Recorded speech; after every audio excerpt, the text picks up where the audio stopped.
안녕하세요, 메슬로입니다. 오늘은 2000년대 토트넘 최고의 감독, 자칭 비전술가 해리 레드냅에 대해 알아보도록 하겠습니다. 그럼 재밌게 봐주세요.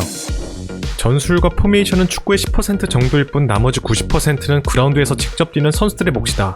이는 레드냅의 축구관으로 수많은 변수가 존재하는 축구란 스포츠에서 경기의 결과는 온전히 선수들의 플레이에 의해 결정된다는 의미가 담겨 있습니다.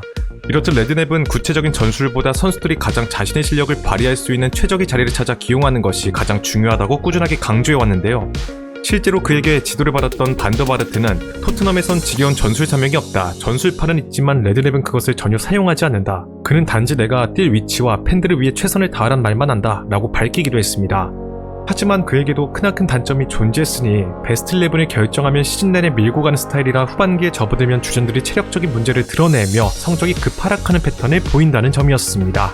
자, 레드냅이 감독으로서 본격적으로 주목을 받은 시기는 웨스트햄 시절로 갓 승격한 웨스트햄의 정식 감독으로 부임한 이래로 팀을 프리미어리그 중위권 강호로 만들며 명성을 떨치기 시작했습니다. 그 와중에 퍼디난드, 램파드, 조콜, 마이클 캐리, 글렌 존슨, 저메인 데포 등 레드냅의 아이들이라 불리는 잉글랜드 유망주들을 육성하기도 했는데요. 특히 그는 이들 중 자신의 조카인 램파드에게 많은 기회를 주었습니다. 하지만 계속된 기회에도 별다른 활약을 보여주지 못하자 낙하산 인맥이 아니냐는 논란이 제기되기도 했죠. 이에 레드냅은 기자회견에서 램파드보다 나은 선수는 없다며 그를 공개적으로 보호하고 나섰습니다. 이렇듯 레드냅의 무한한 신뢰를 받은 램파드는 훗날 마침내 포텐을 터뜨리기 시작했고 신흥강호 첼시로 이적하며 역사를 써내려가게 되는데요. 하지만 레드냅은 선수 영입 관련 문제로 구단과 사이가 악화되면서 2001년 팀을 떠나게 되었습니다. 그리고 휴식기를 가지고 있던 그에게 이브리그의 포츠머스가 접근해 왔습니다. 부담 없이 팀을 지도하고 싶었던 레드냅은 포츠머스의 오퍼를 받아들였는데요. 레드냅은 부임 첫 시즌 곧바로 포츠머스의 승격을 이끌었습니다. 그러나 이곳에서의 시간도 그리 길지 않았습니다. 구단의 회장인 만드리치와 선수단 운영 문제로 갈등을 빚은 끝에 2004년 11월 감독직에서 사임하게 되죠. 그런데 그는 사임한 지 불과 2주 만에 라이벌 아니 구단의 원수라고 할 수 있는 사우스햄튼의 감독으로 부임했습니다. 그러자 당시 포츠머스의 지역신문들은 물론 라디오에선 믿을 수 없는 소식이라며 그의 행보에 대해 경악하는 반응을 내놓았는데요.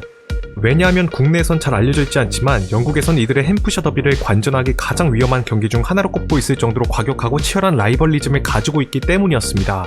따라서 그의 행보에 포츠머스 팬들은 실망스럽다는 반응을 내놓았습니다. 자, 그가 부임한 사우스햄튼은 당시 강등권에서 허덕이고 있었습니다. 경험 많은 레드냅이 팀을 강등 위기에서 구해내줄 것으로 기대했으나 결과적으로 리그 최하위를 기록하며 무려 27년 만에 강등되고 말았습니다. 따라서 사우스햄튼의 팬들에게 많은 비난을 받은 반면 포츠머스 팬들에겐 비밀 요원이라고 찬양을 받게 되죠.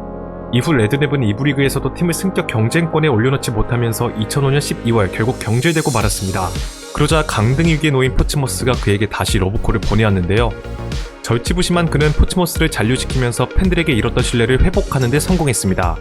그리고 이 시기에 러시아의 대부호가 포츠머스를 인수하면서 레드냅은 새로운 국면을 맞이하게 되었습니다. 천문학적인 돈을 투자하겠다는 소식이 들리면서 팬들은 제2의 첼시가 될 것이라 기대하기 시작했죠. 이처럼 막대한 투자를 약속받은 레드냅은 여름 이적 시장을 통해 은한코 카누, 솔 캠벨, 데이비드 제임스, 크란차르 등 준척급 자원들을 대거 영입하며 스쿼드의 퀄리티를 높였습니다. 그리고 은한코 카누를 필두로 한 전형적인 잉글랜드식 롱볼 축구를 정착시켜 돌풍을 일으키기 시작했는데요. 이에 그치지 않고 문타리, 디우프, 디스탱, 라사나 디아라까지 영입되며 한층 더 두터워진 스쿼드를 구축한 07-08 시즌에는 FA컵 우승이란 확실한 성과를 거두는 데 성공했습니다. 이는 지도자 생활 25년 만에 품위하는 첫 우승 트로피로 이때 우승으로 레드냅은 잉글랜드 출신 감독을 상징하는 아이콘으로 발돋움할 수 있었죠. 이후에도 저메인 데포, 크라우치와 같은 쟁쟁한 스타들을 영입해 상위권 도약을 노렸지만 무분별한 투자와 고액 연봉자들의 문제가 겹치며 구단의 재정이 완전히 무너지기 시작했습니다. 이러한 상황에서 한 클럽이 레드냅에게 접근해왔습니다. 바로 08-09 시즌 중 강등권까지 떨어지며 휘청거리던 토트넘이었습니다. 당시 토트넘은 후반대 라모스 체제에서 시즌 초반 8경기에서 단 1승도 없이 2무 6패라는 최악의 성적을 기록하고 있었는데요.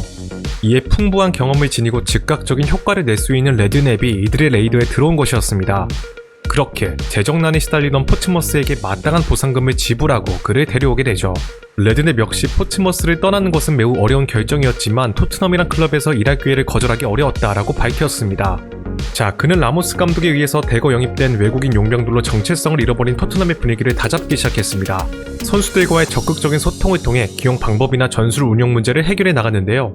대표적인 예시가 바로 모드리치였습니다. 모드리치는 공미로 뛰던 선수였지만 라모스 감독 밑에서 사사이 포메이션의 왼쪽 측면 윙어로 기용되고 있었습니다. 그리고 그의 뒤는 베일이 받치고 있었죠. 당시 모드리치는 익숙하지 않은 포지션에서 뛰며 리그 적응의 고초를 겪고 있었습니다. 그런데 그가 경기 중 공을 잡기 위해 측면에서 안쪽으로 들어온다는 것을 발견한 레드냅은 상황에 따라 그를 측면 플레이메이커, 중앙 미드필더로 번갈아 기용하는 결단을 내리게 되는데요. 경기장에서 그의 영향력을 더욱 극대화시키겠다는 것이었습니다. 이에 잉글랜드 내부에선 모드리치가 중미처럼 뛰기엔 피지컬이 약하다는 평가가 지배적이었지만 레드냅은 폴 스콜스가 체구는 작지만 대단한 축구 지능을 가진 것처럼 모드리치도 그런 유형의 선수라고 판단했다 라며 자신의 안목에 대한 확신을 드러냈습니다. 그의 길에 부응하듯 모드리치는 해당 시즌에 무려 한 수위로 평가되던 아스날과 첼시의 중원을 박살내버리며 토트넘에게 귀중한 승점을 안겨다 주었습니다. 훗날 그는 발롱도르 수상 후 포지션 변경이 자신의 커리어에 큰 도움이 되었다. 자신을 중원에 기용하여 경기 흐름이 보이게 만들고 창의성을 살리도록 변화를 만들어준 레드냅에게 감사하다 라는 말을 남기게 되죠. 이처럼 토트넘은 레드냅 부임 후 모드리치의 포텐이 터지면서 반등하기 시작했고 겨울 이적 시장을 통해 영입한 에제자 데포와 로비킨의 활약도 더해지면서 시즌을 리그 8위로 마감하는 성과를 이룩해 했습니다. 이로 인해 한동안 잉글랜드 내에선 레드냅 감독의 리더십이 조명되기도 했었는데요.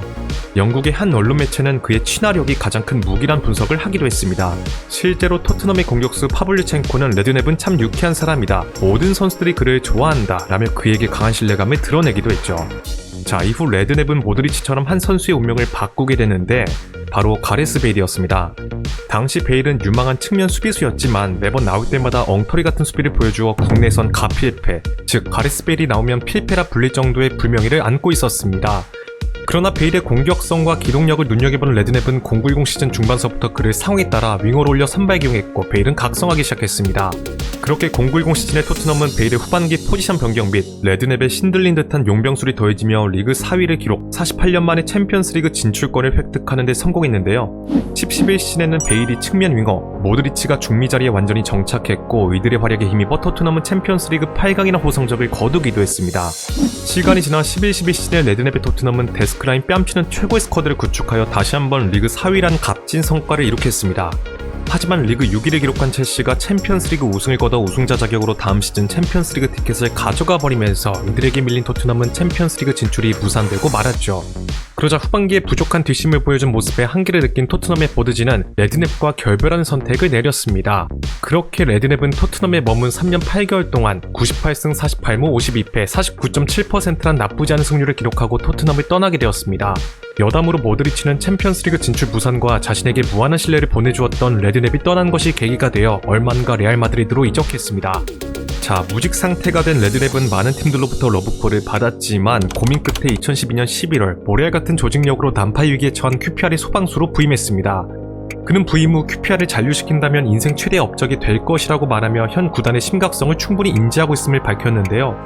이와 동시에 고액 연봉자들을 비난하며 스쿼드에 대대적인 변화가 있을 것임을 예고했습니다. 따라서 레드냅은 겨울 이적 시장에서 크리스토펠 삼바, 루이 레미, 제나스, 타운샌드, 윤석영 등 선수들을 대거 영입하게 되죠. 그동안 레드냅이 선수를 기용하는 데 있어서 강조해온 탄탄한 체격의 수비수, 활동량 많은 미드필더, 빠른 측면 자원이란 영입 조건에 모두 부합한 선수들이었습니다.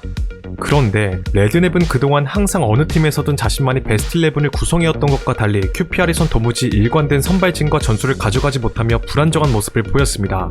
강등 탈출에 목숨을 걸어야 하는 시즌 막바지까지도 팀의 중추인 중원을 계속해서 바꾸었죠. 이렇듯 혼란한 상황에서 레드냅은 선수들에 대한 원색적인 비난 및 내부 문제들을 폭로하기도 하여 눈살을 찌푸리게 만들었습니다. 결과적으로 QPR은 어수선한 분위기 속에서 강등되고 말았는데요. 이후 그는 잔류를 택하고 한 시즌 만에 팀을 재승격시키면서 명예를 회복하는 데 성공하긴 했지만 QPR은 프리미어리그에서 또다시 강등권을 헤맸습니다. 그리고 얼마 안가 시즌 중 무릎 수술을 이유로 회복에 전념하겠다며 QPR의 감독직을 돌연 사퇴하게 되죠. 그렇게 어느덧 팬들의 관심에서 멀어지기 시작한 레드냅은 2018년부터 감독직을 더 이상 맡지 않으며 사실상 지도자 생활에서 은퇴하게 되었습니다.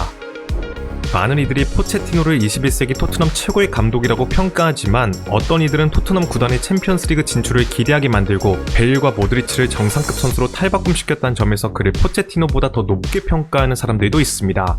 레드냅이 이끌던 그 시절을 그리워하는 팬들도 많은데요. 자, 여러분들은 오늘 이야기를 들으면서 어떤 생각이 드셨나요? 댓글로 의견을 남겨주시면 감사드리겠습니다. 자, 오늘의 영상은 여기까지입니다. 재밌게 보셨다면 좋아요와 구독을 부탁드리며 다음에는 더 재밌는 컨텐츠로 찾아뵙도록 하겠습니다. 감사합니다.